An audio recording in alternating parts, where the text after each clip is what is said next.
غلطی قبول ہو جاتی ہے. یہ ایک اثر ہوتا ہے قبولیت دعا. ابھی بھی لوگ کہتے ہیں ہوز مور پاورفل.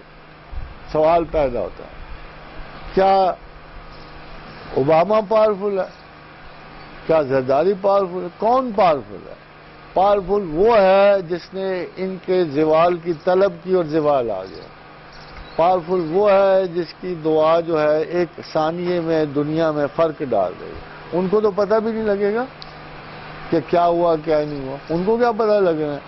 مگر وہ کسی کونے خدرے میں بیٹھا ہوا درویش جو ہے جس کے منہ سے نکلتی ایک ہلکی سی بات جو ہے پوری کائنات میں تغیر ڈال دیتی ہے. اور اس اخفا کا فائدہ تمام جھوٹے لوگ اٹھاتے ہیں. یہ بھی ٹریجڈی ہے.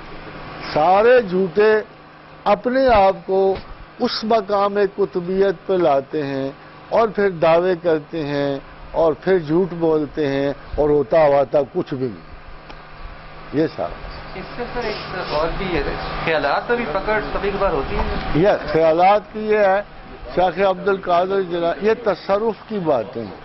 کچھ اولیاء کے تصوف حالات زندگی پہ ہوتے ہیں. کچھ اولیاء کو تصرف فی القلوب حاصل ہوتا ہے. دلوں کے رخ موڑنے پر تصرف ہوتا ہے. میں چاہوں سر یہ جیسے آپ نے کہا نا وہ اتنے نزدیک ہوتے ہیں اللہ تعالیٰ کے, تو کیا کوئی ایسی ہلکی سی کوئی سوچ کی پھر پکڑ ہو سکتی ہے؟ جی ہو سر. پکڑ بھی سخت ہوتی ہے اور عطا بھی بڑی ہوتی ہے تو پکڑ تو ہو جاتی ہے. پکڑ تو اللہ میاں چھوڑتا تو کسی کو. سر میں ابھی کچھ ریکویسٹ آپ نے پڑھا نہیں وہ کیا کہتا ہے قرآن کے عبسا و تولی ان جاہ الاعمی. کہ آپ نے دیکھا اس کو اور منہ موڑ لیا. جی سر وہ اس پہ پکڑ ہوئی تھی. پکڑ تو حقیقت سر آپ سے کچھ